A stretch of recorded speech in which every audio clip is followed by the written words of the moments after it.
ನಮಸ್ಕಾರ ನನ್ನ ಎಲ್ಲ ಪ್ರೀತಿಯ ತೆರಿಗೆದಾರರಿಗೆ ಹಾಗೂ ಸ್ನೇಹಿತರಿಗೆ. ನಾನು ಈಗಷ್ಟೇ ಪಾರ್ಟ್ 1 ವಿಡಿಯೋ ಮಾಡಿದ್ದೆ, ಮಂಗಳಮೂರ್ತಿಯವರ ಕೇಸನ್ನು ಎಕ್ಸ್ಪ್ಲೈನ್ ಮಾಡಿದ್ದೆ. ಅದರಲ್ಲಿ ಫಿನಾನ್ಷಿಯಲ್ ಇಯರ್ 2017-18 ಮಂಗಳಮೂರ್ತಿಯವರಿಗೆ ಬಂದಿದ್ದಂತಹ ಕಮರ್ಷಿಯಲ್ ಟ್ಯಾಕ್ಸ್ ಡಿಪಾರ್ಟ್ಮೆಂಟಿಂದ ಬಂದಿದ್ದಂತಹ ಒಂದು ಅಸೆಸ್ಮೆಂಟ್ ಆರ್ಡರ್ ಬಗ್ಗೆ ನಾನು ಡೀಟೇಲ್ ಆಗಿ ವಿಡಿಯೋನ ಮಾಡಿ ಎಕ್ಸ್ಪ್ಲೈನ್ ಮಾಡಿದ್ದೆ. ಯಾರೆಲ್ಲ ಪಾರ್ಟ್ 1 ವಿಡಿಯೋನ ನೋಡಿಲ್ಲ, ನೀವು ಪಾರ್ಟ್ 1 ವಿಡಿಯೋ ನೋಡ್ಕೊಂಡು ಬಂದು ಪಾರ್ಟ್ 2 ನೋಡಿದ್ರೆ ನಿಮಗೆ ಚೆನ್ನಾಗಿ ಅರ್ಥ ಆಗುತ್ತೆ. ಸೊ 2017-18 ಕೊಟ್ಟಿದ್ದಂಥ ಆರ್ಡರ್ ಕಾಪಿಯಲ್ಲಿ ಟ್ಯಾಕ್ಸ್ ಬಂದು CGST around 2 lakh, SGST around 2 lakh ಇತ್ತು. ಸೊ ಟೋಟಲ್ 4 lakh ಟ್ಯಾಕ್ಸ್ ಕಟ್ಟಿಲ್ಲ ಅನ್ನುವಂಥದ್ದು ಒಂದು ಇದ್ದಂಥ ಕೇಸು. ಆದರೆ ಈಗ 2020-23 ಎಷ್ಟು ಟೈಮ್ ಆಗಿದೆ, ಎಷ್ಟು ವರ್ಷ ಆಗಿದೆ, 18% ಪರ್ ಆ್ಯನಮ್ ಇಂಟ್ರೆಸ್ಟನ್ನು ಲೆವಿ ಮಾಡ್ತಾರೆ ಡಿಪಾರ್ಟ್ಮೆಂಟ್ ಅವರು 1 ವರ್ಷಕ್ಕೆ. ಸೊ ಅಲ್ಲಿಗೆ ಆಲ್ರೆಡಿ ಒಂದು 4 ರಿಂದ 5 ವರ್ಷ ಆಗ್ಬಿಟ್ಟಿತ್ತು ಆರ್ಡರ್ ಕಾಪಿ ಕೊಡೋ ಅಷ್ಟೊತ್ತಿಗೆ. ಸೊ ಹಂಗಾಗಿ ಮ್ಯಾಕ್ಸಿಮಮ್ ಎಷ್ಟು ಕೊಡ್ಬೋದು ಅಂತಂದ್ರೆ ಟ್ಯಾಕ್ಸ್ ಎಷ್ಟಿರುತ್ತೆ ಅಷ್ಟಕ್ಕೆ ಈಕ್ವಲ್ ಆಗಿ ಇಂಟ್ರೆಸ್ಟ್ ಅನ್ನ ಲೆವಿ ಮಾಡ್ತಾರೆ. ಸೊ 4 lakh ಟ್ಯಾಕ್ಸ್ ಇದೆ ಅಂತಂದ್ರೆ 4 lakh ಅಷ್ಟು ಇಂಟ್ರೆಸ್ಟ್ ಅನ್ನ ಹಾಕಿ 10% ಆಫ್ ದ ಟ್ಯಾಕ್ಸ್ ಅಮೌಂಟ್ ಅದನ್ನ ಪೆನಾಲ್ಟಿ ಆಗಿ ಹಾಕಿದ್ರು. ಎಲ್ಲ ಸೇರಿ ಒಂದು 8 ಲಕ್ಷ ಚಿಲ್ಲರೆ ಆರ್ಡರ್ ಕಾಪಿ ಬಂದಿದ್ದಂಥದ್ದು. ಸೊ ಈಗ ಮಂಗಳಮೂರ್ತಿ ಅವರಿಗೆ ಇರುವಂತಹ ರೆಮಿಡೀಸ್ ಏನು? ಅವರು ಅಪಿಲೇಟ್ ಅಥಾರಿಟಿಗೆ ಅಪೀಲ್ ಮಾಡೋ ರೈಟ್ಸ್ ಅನ್ನು ಕಳ್ಕೊಂಡಿದ್ದಾರೆ. ಈ ಒಂದು ಟೈಮ್ ಬಾರ್ಡ್ ನೋಟಿಸ್ ಇದ್ರೂ ಕೂಡ, ಟೈಮ್ ಬಾರ್ಡ್ ಆರ್ಡರ್ ಕಾಪಿ ಇದ್ರೂ ಕೂಡ ಅಪಿಲೇಟ್ ಅಥಾರಿಟಿಗೆ ಅಪೀಲ್ ಮಾಡೋ ರೈಟ್ಸ್ ಅನ್ನು ಕಳ್ಕೊಂಡಿದ್ದಾರೆ. ಅಪಿಲೇಟ್ ಟ್ರಿಬ್ಯುನಲ್ಗೆ ಹೋಗುವಂತ ರೈಟ್ಸ್ ಅನ್ನು ಕೂಡ ಕಳ್ಕೊಂಡಿದ್ದಾರೆ. ಈಗ ಮಂಗಳಮೂರ್ತಿ ಅವರಿಗೆ 2 ಆಪ್ಷನ್ಗಳಿದೆ. ಒಂದು, ಹೈಕೋರ್ಟಿಗೆ ರಿಟ್ ಪಿಟಿಷನ್ ಅನ್ನ ಹಾಕ್ಬೋದು. ರಿಟ್ ಪಿಟಿಷನ್ ಅಲ್ಲಿ ಏನಂತ ಮೆನ್ಷನ್ ಮಾಡ್ಬೇಕಾಗತ್ತೆ, ಒಂದು ಜೆನ್ಯೂನ್ ರೀಸನ್ ಅನ್ನ ಕೊಡ್ಬೇಕಾಗತ್ತೆ. ಯಾಕೆ ಅಪೀಲ್ ಮಾಡಕ್ಕೆ ಆಗಿಲ್ಲ, ಅಪೀಲ್ ಮಾಡೋ ಟೈಮ್ ಇದ್ದು, ಅವಕಾಶ ಇದ್ದು ಯಾಕೆ ಅಪೀಲ್ ಮಾಡಿಲ್ಲ ಅನ್ನುವಂಥ ಒಂದು ಜೆನ್ಯೂನ್ ರೀಸನ್ ಅನ್ನ ಕೊಟ್ಟು ಅಪೀಲ್ ಮಾಡಿದ್ರೆ ಹೈಕೋರ್ಟ್ಗೆ ರಿಟ್ ಪಿಟಿಷನ್ ಥ್ರೂ ಅಲ್ಲಿ ಅಕ್ಸೆಪ್ಟ್ ಅನ್ನ ಮಾಡ್ಕೊಳ್ತಾರೆ. ಸೊ ಅದಾದ ನಂತರ ಇನ್ನೂ ಒಂದು ಆಪ್ಷನ್ ಇರುವಂಥದ್ದು ಏನಪ್ಪಾ ಅಂತಂದ್ರೆ 53rd GST ಕೌನ್ಸಿಲ್ ಮೀಟಿಂಗ್ ಅಲ್ಲಿ GST ಅಮ್ನೆಸ್ಟಿ ಸ್ಕೀಮ್ ಅಂತ ಒಂದು ಸ್ಕೀಮ್ ಅನ್ನ ಇಂಟ್ರೊಡ್ಯೂಸ್ ಮಾಡಿದ್ದಾರೆ.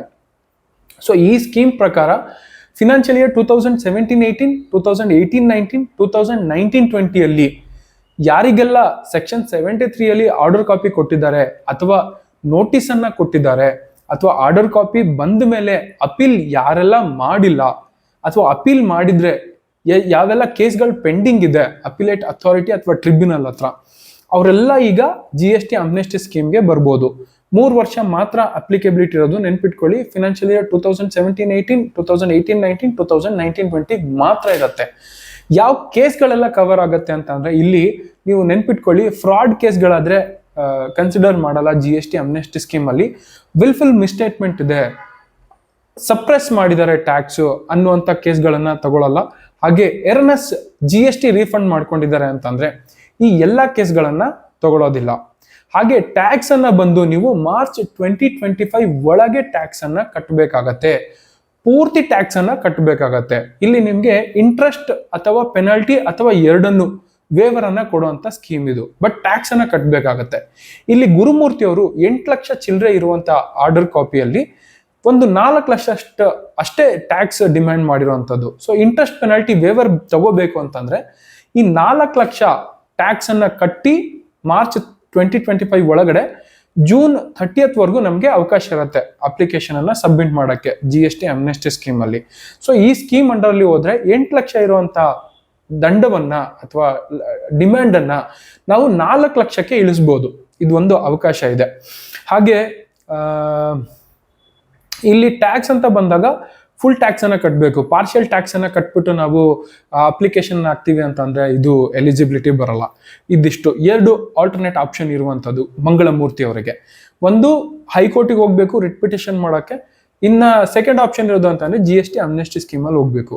ಈಗ ಪ್ರೆಸೆಂಟ್ ಸಿಚುವೇಶನ್ ಯಾವ ತರ ಇದೆ ಮಂಗಳಮೂರ್ತಿ ಅವ್ರಿಗೆ ಅಂತಂದ್ರೆ, ಬಿಸ್ನೆಸ್ ಅಲ್ಲಿ ಲಾಸ್ ಆಗಿದೆ, ಮಕ್ಕಳದ್ದು ಅವ್ರದೇ ಆದಂತ ಒಂದಷ್ಟು ಅವ್ರದೇ ಆದ ಲಾಸ್ಗಳಿದೆ. ಹಂಗಾಗಿ ಊರಿಂದ ಬಿಟ್ಟು ಬೆಂಗಳೂರಲ್ಲಿ ಬಂದು ಬಾಡಿಗೆ ಮನೆ ಮಾಡ್ಕೊಂಡಿದ್ದಾರೆ.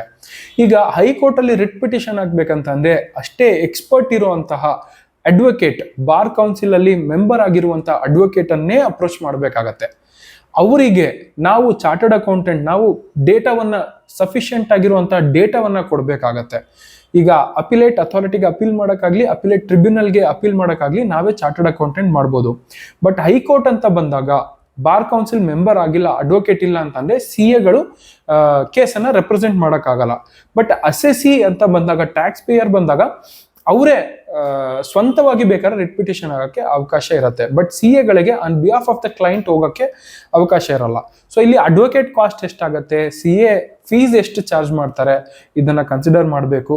ಈ ಎಕ್ಸ್ಪೆನ್ಸಸ್ನ ಬೇರ್ ಮಾಡೋದು ಕೂಡ ಕಷ್ಟ ಇದೆ ಮಂಗಳಮೂರ್ತಿ ಅವರಿಗೆ. ಆ ದುಡ್ಡನ್ನು ಕೂಡ ನನ್ಗೆ ಅರೇಂಜ್ ಮಾಡಕ್ ಆಗಲ್ಲ ಅಂತಾರೆ.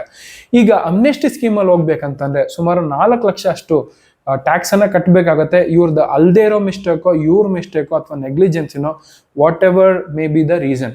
ಈಗ 4 ಲಕ್ಷ ಕಟ್ಟಿದ್ರೇನೆ ಕ್ಲೋಸ್ ಆಗುತ್ತೆ. 4 ಲಕ್ಷ ಕಟ್ಟಿಲ್ಲ ಅಂತಂದ್ರೆ ಏನಾಗುತ್ತೆ, ಅಮ್ನೆಸ್ಟಿ ಸ್ಕೀಮ್ ಕೂಡ ಲ್ಯಾಪ್ಸ್ ಆಗ್ಬಿಡುತ್ತೆ. ಅಲ್ಲಿ ಸಿಗುವಂತ ರೈಟ್ಸ್ ಪ್ರಿವಿಲೇಜಸ್ ಕೂಡ ಹೋಗ್ಬಿಡತ್ತೆ. ರಿಟ್ ಪಿಟಿಷನ್ ಆಗಕ್ಕೆ ಪ್ರೊಫೆಷನಲ್ ಫೀಸ್ ಕಟ್ಟಕ್ಕೆ ಆಗಲ್ಲ ಅಂತಿರೋರು ಅಮ್ನೆಸ್ಟಿ ಸ್ಕೀಮಲ್ಲಿ 4 ಲಕ್ಷ ಎಲ್ಲಿಂದ ತರ್ತಾರೆ? ಸರ್ ಬಿಟ್ಬಿಡಿ ಇದನ್ನ, ಹಿಂಗೆ ಏನಾಗತ್ತೆ ಮುಂದೆ ನೋಡ್ಕೊಳ್ಳೋಣ ಅನ್ನುವಂಥದ್ದು ಮಂಗಳಮೂರ್ತಿ ಅವರಿಂದ ನನಗೆ ಬಂದಂತಹ ರೆಸ್ಪಾನ್ಸ್. ಮುಂದಕ್ಕೆ ನೋಡೋಣ.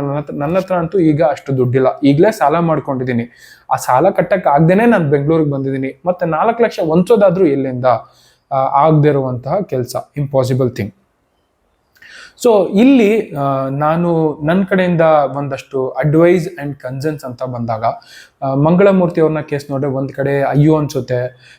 ಇದು ಒಂದು ಕಾಲ್ ಏನಾದ್ರು ಬಂದ್ಬಿಟ್ಟಿದ್ರೆ ಡಿಪಾರ್ಟ್ಮೆಂಟ್ ಇಂದ ಎಷ್ಟು ಚೆನ್ನಾಗಿರ್ತಾ ಇತ್ತು. ಸೊ ಫಾರ್ ಎಕ್ಸಾಂಪಲ್, ಈಗ ವಿಡಿಯೋ ನೋಡ್ತಿರೋಂಥ ಆಡಿಯನ್ಸ್ ನೀವೇ ನನ್ಗೇನೋ ಒಂದಷ್ಟು ದುಡ್ಡು ಕೊಟ್ಟಿದ್ದೀರಾ ಅಂತ ಬಂದಾಗ, ನನ್ನ ಹತ್ರ ರಿಕವರಿ ಮಾಡಬೇಕು ಅನ್ನೋಂಥ ಟೈಮಲ್ಲಿ ನೀವೇನ್ ಮಾಡ್ತೀರಾ? ಫಸ್ಟ್ ನನಗೆ ಕಾಲ್ ಮಾಡಿ ಕೇಳ್ತೀರಲ್ವಾ, ನೋಡಿ ನನಗೆ ನೀವಿಷ್ಟು ದುಡ್ಡು ಕೊಡ್ಬೇಕಾಯ್ತು, ಯಾವಾಗ ಕೊಡ್ತೀರಾ ಅನ್ನೋಂಥದ್ದು ಫಸ್ಟ್ ಕಾಲ್ ಬರುತ್ತೆ. ರೆಸ್ಪಾಂಡ್ ಮಾಡಿಲ್ಲ ಅಂತಂದ್ರೆ ಲೀಗಲ್ ಆಕ್ಷನ್ ತಗೊಳ್ಳೋದು ಹಂಗೆಲ್ಲ ಹೋಗುತ್ತೆ. ಈಗ ಡಿಪಾರ್ಟ್ಮೆಂಟ್ ಅಂತ ಬಂದಾಗ ಯಾರೆಲ್ಲ ಟ್ಯಾಕ್ಸ್ ಪೇಯರ್ ಇರ್ತಾರೆ, ಅವ್ರಿಗೆ ಏಜ್ ಎಷ್ಟಿದೆ, ಅವ್ರು ಓದಕ್ ಬರುತ್ತಾ ಇಲ್ವಾ, ಇಮೇಲ್ ಚೆಕ್ ಮಾಡ್ತಾರ ಇಲ್ವಾ, ಈ ಎಲ್ಲ ರೀಸನ್ಗಳನ್ನ ಕನ್ಸಿಡರ್ ಮಾಡಬೇಕಾಗತ್ತೆ. ಅಟ್ಲೀಸ್ಟ್ ಒಂದು ಕಾಲ್ ಮಾಡಿಬಿಟ್ಟಿದ್ರೆ ಅವ್ರಿಗೆ, he would have approach department on time. ಯಾರಾದರೂ ಒಳ್ಳೆ CA ಗೊತ್ತಿರೋ ಅಂಥವ್ರನ್ನ ಅಪ್ರೋಚ್ ಮಾಡಿ ಡಿಪಾರ್ಟ್ಮೆಂಟ್ಗೆ ಕಾಂಟ್ಯಾಕ್ಟ್ ಮಾಡ್ತಿದ್ರು, ಅಲ್ಲಿಗೆ ಕೇಸ್ ಮುಗಿಸ್ಬೋದಾಗಿತ್ತು. ಈಗ ಎಲ್ಲ ಹಂತಗಳನ್ನ ಮೀರಿ ಅವರಿಗೆ ಪ್ರೊಫೆಷನಲ್ ಫೀಸ್ ಕೂಡ ಕೊಡಕ್ ಆಗದಿರೋ ಅಂತ ಹಂತ ತಲುಪಿಬಿಟ್ಟಿದ್ದಾರೆ. ಸೊ ಇಲ್ಲಿ ಯಾರ್ದು ತಪ್ಪಿದೆ, ಅದನ್ನ ಹೇಗೆ ಕರೆಕ್ಟ್ ಮಾಡ್ಬೋದು, ನಮ್ಮಿಂದ ಸಾಧ್ಯ ಆಗತ್ತಾ ಅಂದ್ರೆ ಕಷ್ಟ ಸಾಧ್ಯ. ಬಿಕಾಸ್ ಯಾರೆಲ್ಲ ಲಾ ಮಾಡುವಂಥವ್ರು ಇದ್ದಾರೆ, ವಿಧಾನಸೌಧದಲ್ಲಿ ಇರ್ತಾರೆ, ಅಲ್ಲಿ ನೋಡಿ ಅವ್ರಿಗೆ ನಾವು ಅಡ್ವೈಸ್ ಮಾಡೋಕ್ಕಾಗತ್ತಾ, ಅಥವಾ ಹೋಗಿ ನಾವು ಆ ಬಿಲ್ಗಳನ್ನೆಲ್ಲ ಪಾಸ್ ಮಾಡೋಕ್ಕಾಗತ್ತಾ, ಆ ರೈಟ್ಸ್ಗಳೆಲ್ಲ ನಮಗಿದೆಯಾ, ಅಥವಾ ಯಾರಿಗೆ ಅಪೀಲ್ ಮಾಡಿದ ತಕ್ಷಣ ಅವ್ರು ಇದನ್ನೆಲ್ಲ ಕನ್ಸಿಡರ್ ಮಾಡ್ತಾರಾ?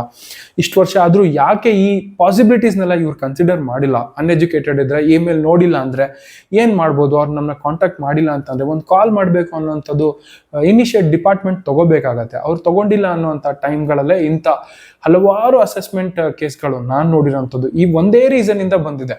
60+ ಏಜ್ ಆಗ್ಬಿಟ್ಟಿರುತ್ತೆ. ಈವನ್ ಇನ್ಕಮ್ ಟ್ಯಾಕ್ಸ್ ಅಸೆಸ್ಮೆಂಟ್ ನೋಡ್ತಾ ಇರ್ತೀನಲ್ಲ, ಇಮೇಲ್ ಚೆಕ್ ಮಾಡಿರಲ್ಲ, ಅವ್ರಿಗೆ ಆನ್ ಟೈಮ್ ರೆಸ್ಪಾನ್ಸ್ ಕೊಟ್ಟಿರಲ್ಲ, ಆರ್ಡರ್ ಪಾಸ್ ಮಾಡಿಬಿಟ್ಟಿರ್ತಾರೆ.